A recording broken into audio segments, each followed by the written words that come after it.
Ani Bojo Kanawiya, Cheyenne here. So today we're going to be learning how to do some basic hand sewing. I'm going to teach you a few different stitches. So mashallah, let's get started.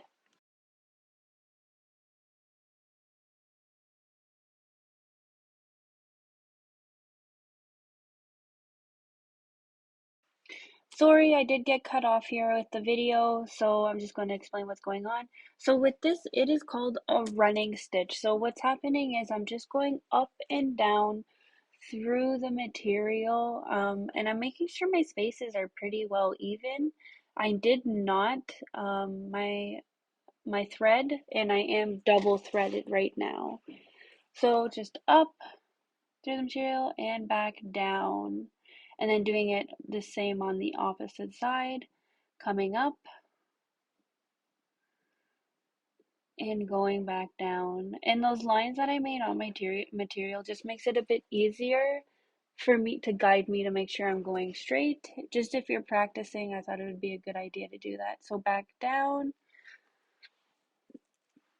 and then back up through my material. And with practicing, it'll get easier with making sure your spaces are nice and equal in between each of them.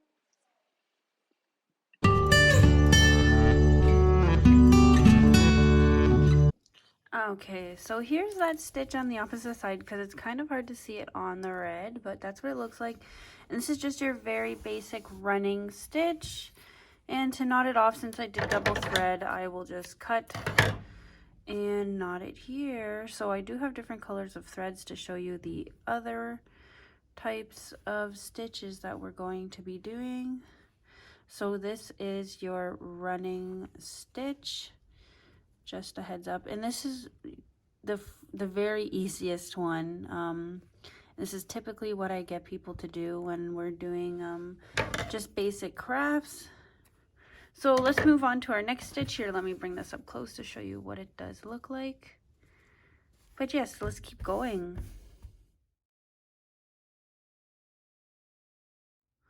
Okay, so the next stitch we are going to do is called a whip stitch, also an overcasting stitch. So this stitch is something you would do to an edge to make it a finished edge. So I'm just doing the same thing, double threading my needle here and making a knot at the end. So you're going to need an edge, a raw edge to work on. So this is one I also often show many of my clients to do because it's a lot easier. So pretty much what happens is you're going to poke through your material, and it's very easy. So we're just going around our edge pretty much. So this is what it will begin to look like. Maybe typically you want it smaller than that. There we go.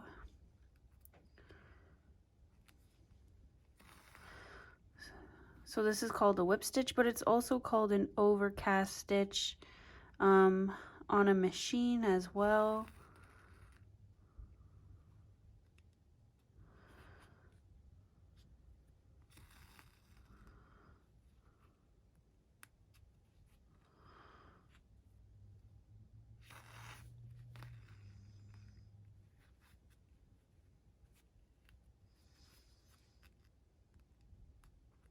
So you're just pretty much wrapping your thread around the edge of your material. So this is a good one to finish off your raw edge. And oftentimes you'll see something like this on the inside of our clothing, right? It might not be exactly, because typically a serger is used on clothing that is not homemade, but this is something if you are making clothing, how you could finish your edge off as well. So we're just wrapping our thread around the edge.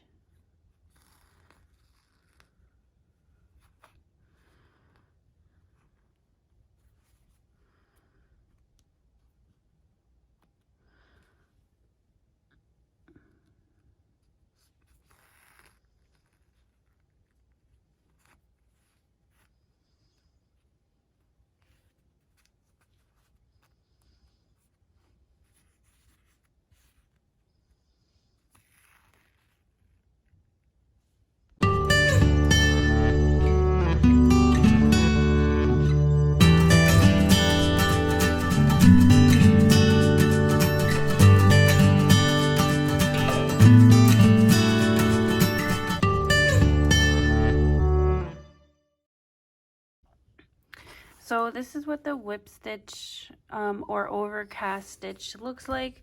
So I'm just getting low on thread here, so this is where I'm going to end it off and tie my knot.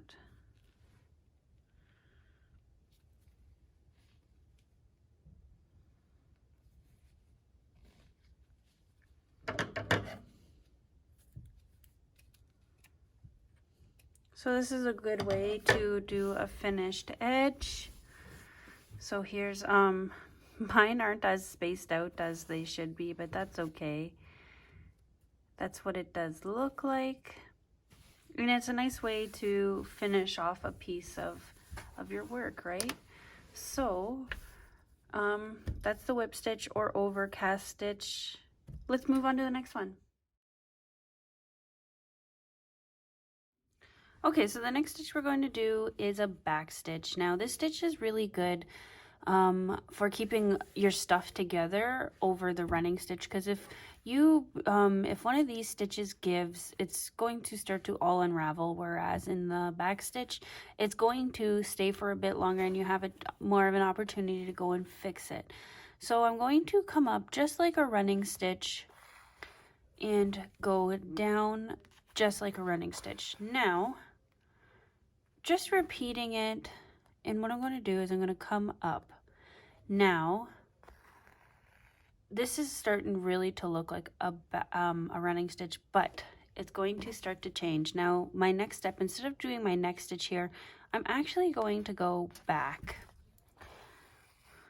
So that's why this is called our back stitch. So every time I start a new stitch, I will be going back to the last stitch and going down. So I'm just going to repeat this. So coming up and then back, and just repeating this. So coming up and going back, coming up. I'm going to make it a bit further back, and then going back. And then you just repeat this whole process right up to the end. So come up and go back.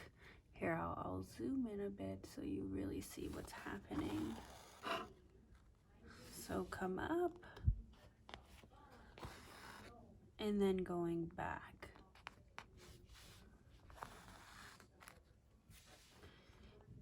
Coming up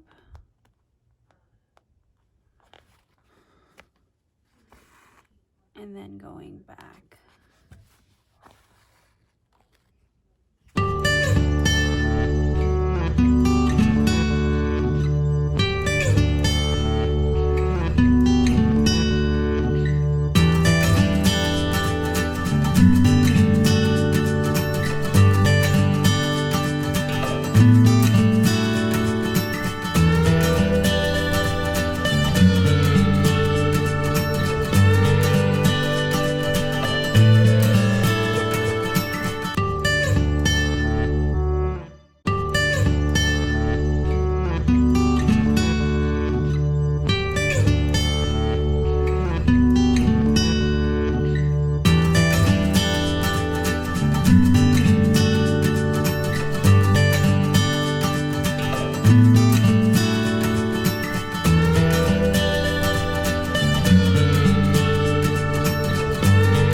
Just at the end. Here's what my stitch looks like, and here's what it looks like on the opposite end.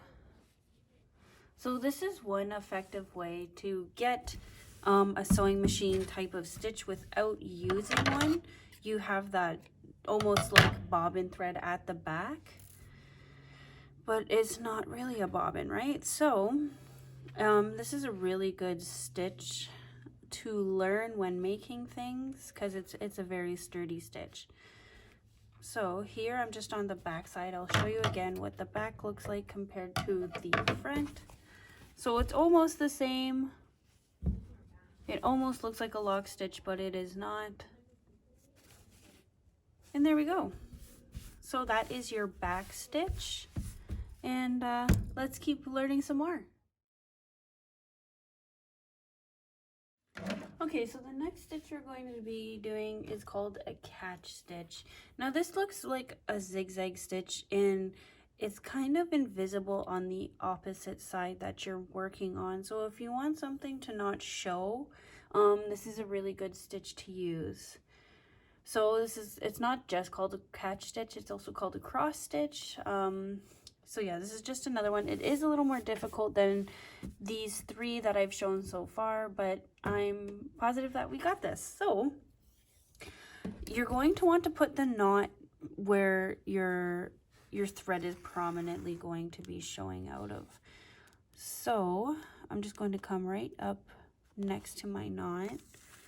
And so what's going to happen is I'm going to pierce through the material, but I'm going to make these stitches very small. So then I'm just going to come down right next to it, and it helps with when you have these lines to guide you to how big you're going to want your stitches, right? So I'm doing this very, very small, going through the material. So I'm piercing it, but I'm not going straight through, right? So same thing up here. We're just piercing it, right? Because this is what makes it invisible on the other side, that you can't see your stitches on, right? So I'm making sure to go through. And you can make your stitches as wide or as small as you would want them, right? I'm trying to keep consistent. So I'll show you once we're done what the back side looks like.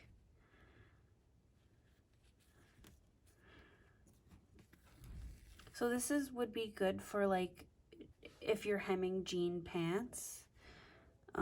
Just so you can't see the stitches, right? This stitch here. So we're just piercing the top and then pretty much zigzagging from top to bottom, right?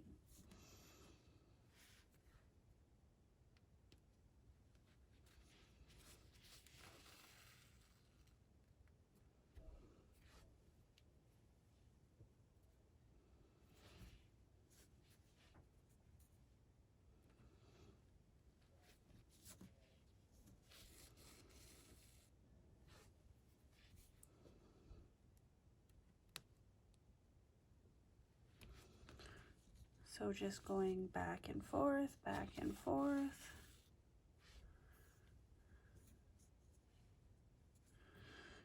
And just try to keep your stitches as small as you can.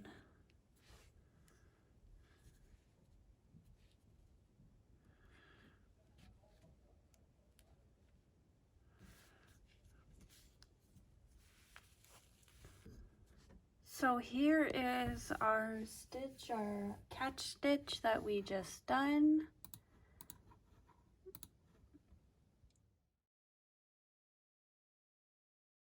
Alright, so the next stitch I'm going to show you is the blanket stitch. Now you do need quite a bit of thread for this one.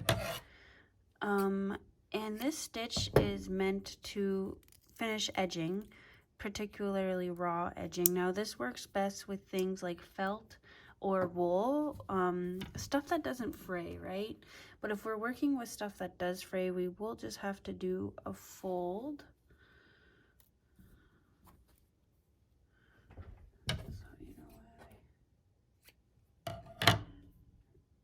Alrighty, so I'm just threading my needle and tying my knot.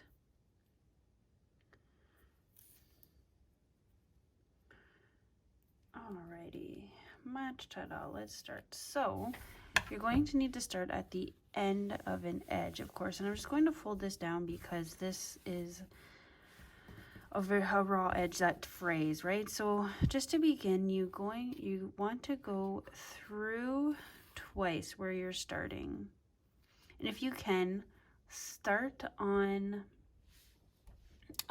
the inside of your material. It's just to hide your knot, but right now, just while we're practicing, it doesn't matter. Now the trick of this is going through this loop. That is how you're going to begin, and every side that it's repetition. The side you come up is the side you're going to continue coming up and through the loop. And try your best to keep your stitches as neat as you can with spacing.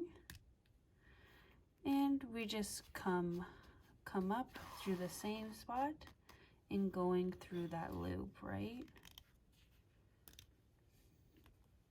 So back, up, and through the loop. So back, up, and through the loop. And now that I'm just using regular cotton thread, but one thread you might want to use is like embroidery thread. Definitely if you're doing a blanket.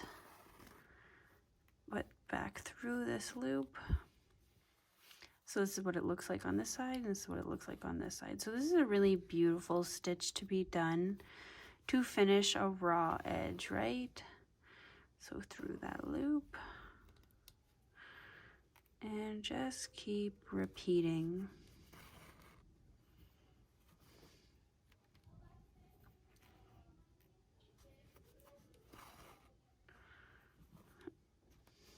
So with this one, you would want to have a lot of thread taken out because it does take a lot of thread, but also because you don't want knots all over your blankets, right? So at least it's okay to have it on every corner, but yes, you would want to have a lot of thread taken out to do this stitch.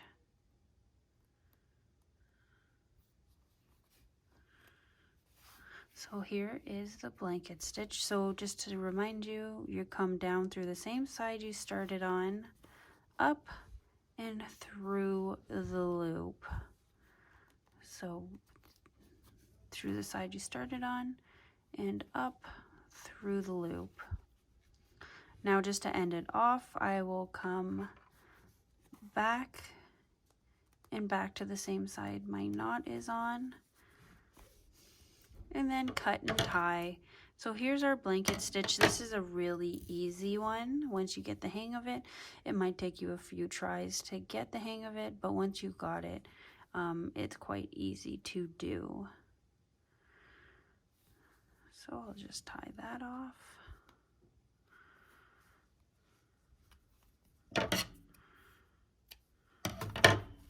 And there we go. So there is our blanket stitch right there.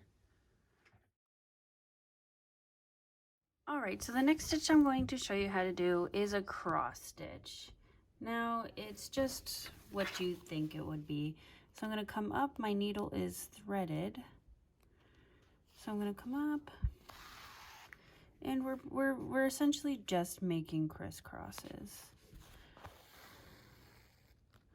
So this is kind of like a detailed stitch for sure.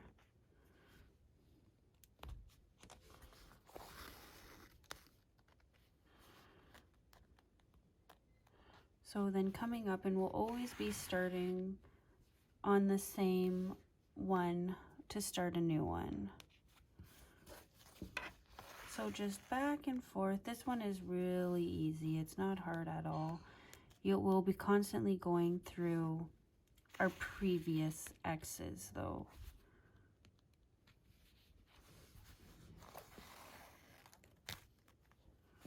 There we go. So this is what it does look like, and we'll be going all the way through. Let me just back it up a bit. So coming up through the same hole, I just come through, not the exact same, probably just a bit away, and starting a new stitch. So this one is called a cross stitch.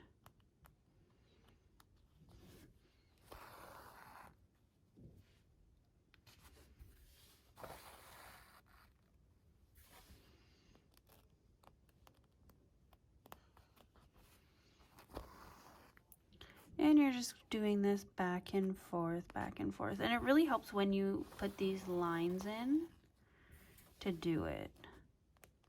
So I'm always just going, if you get confused to where to go next, just always go through a previous cross that you already went through.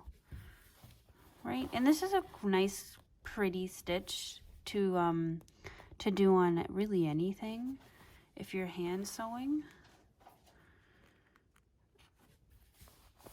because it does look very nice. So just back and forth, back and forth.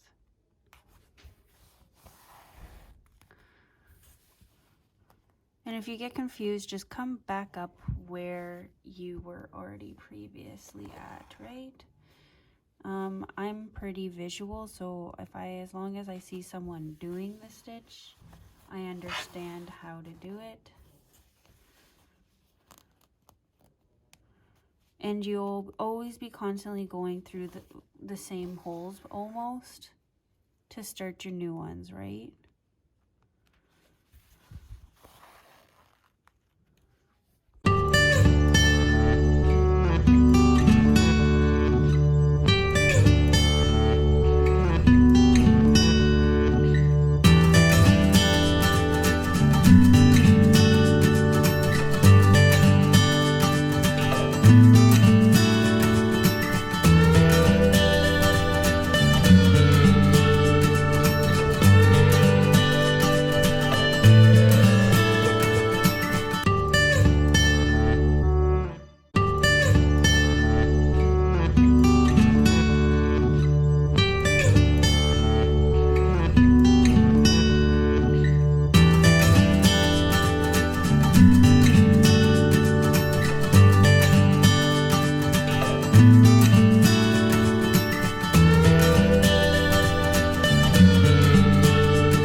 so this is what it looks like also on the back, this stitch.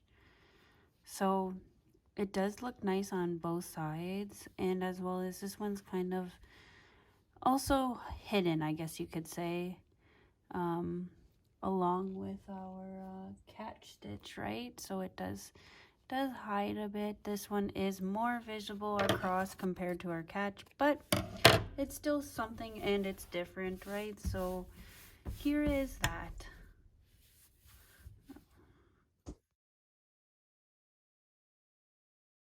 Okay, and the next stitch I am going to show you is a chain stitch. So I'm going to start from my back and come up.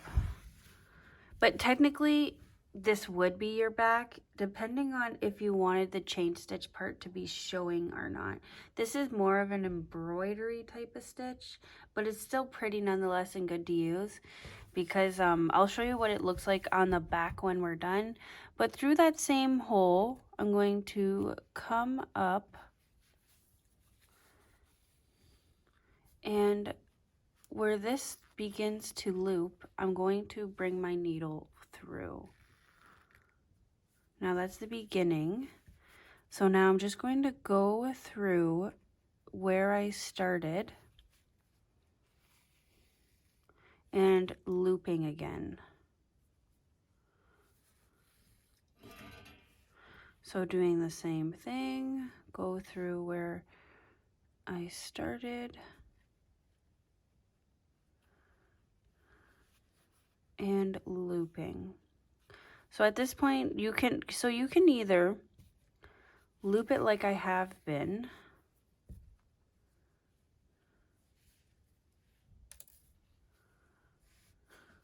or you can either, so when you start a new stitch and you come up, you can actually just wrap, here, let me get a little further, wrap your thread around to make that loop.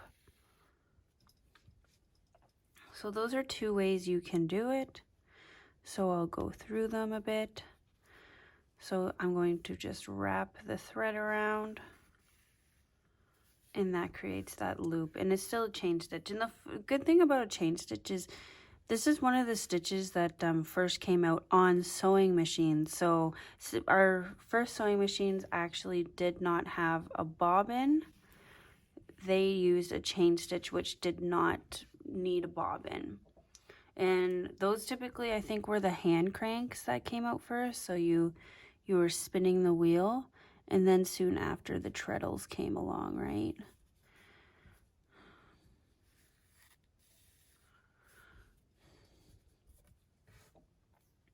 So, and it's called a chain stitch because it looks like a chain. Here, I'll zoom in here for you so you really see what's going on here. And I wish I had embroidery thread because you would be able to see this a lot more.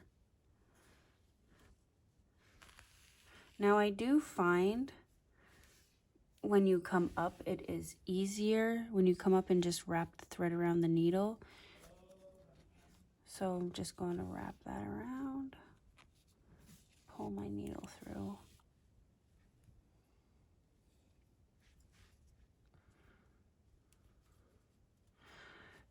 I do, yeah, that part is easier than pulling your needle through and then going through that loop.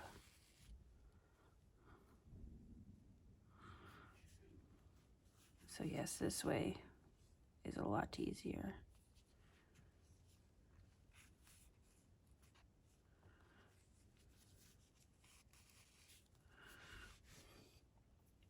There we go, and I'm just going to keep going.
Alrighty, so the next stitch I am going to show you is a satin stitch, and I'm only going to do a small space because it's going to take a long time.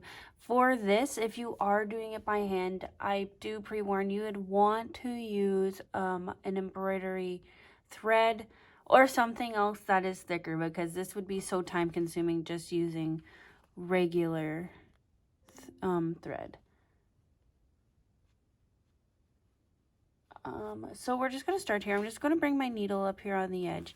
And what we're essentially doing is we're just going back and forth right next to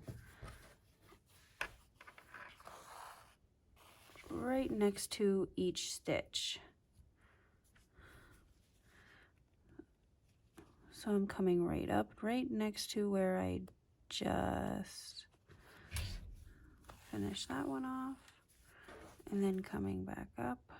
So I probably won't be able to even finish this little line that I made, but I will try my best to do as much as I can. So every time where I come up, I'm coming up right next to where I ended my last stitch. And so it's going to start to look like just a bunch of thread pretty much weaved in and out, which is essentially what we're doing, right?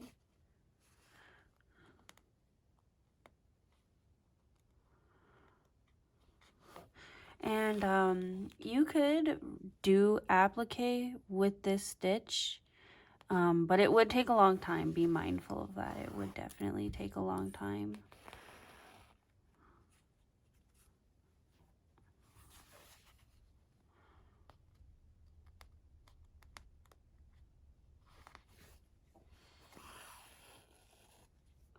So I'm getting a little spacey here. So I'm just going to go back and try and cover that space. So I'm definitely going to run out of thread because this stitch does take a lot of thread before I'm able to finish this whole little space here.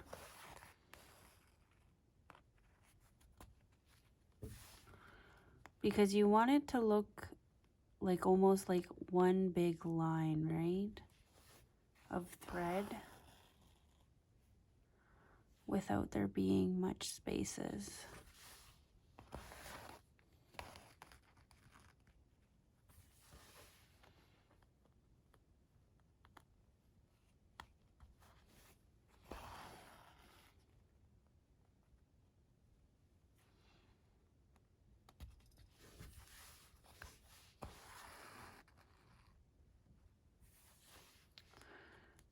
There we go.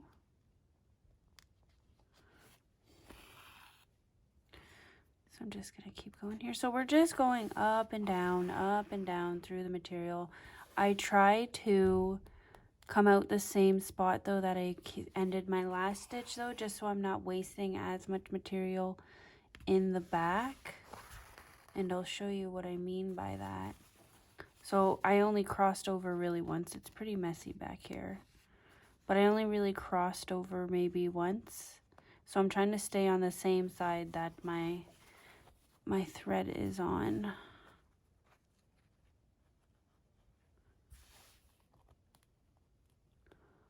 So here we go. And for this one, just to make my thread a little thicker, I did, I double threaded, but I also put another piece of thread. So I'm working with 4 pieces here. So that's why it does look kind of messy. If you just used embroidery thread, it would look much better.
here just because it's not turning out the way I want it to. It's just because I'm using so many threads. So keep in mind, use embroidery thread or a thicker thread when doing this satin stitch. I just wanted to give you an idea of how to do it. But if you look here, I have a bunch of threads, and that's why it's starting to look like ball up in the front, and threads are starting to hang out, and that's not the type of look you would want for this. You would definitely want it to look a lot cleaner. So keep in mind, embroidery thread for the satin stitch, but that is how you do it. Yes, so this was the last stitch I wanted to show you. So we did run through a lot. We have our whip stitch, our running stitch, our back stitch, as well as our catch stitch, and then this is our cross stitch, and then a chain stitch, a satin stitch, and a blanket stitch. So I hope everyone had a good time and learned some things through this video. Miigwech for watching, and have a great day.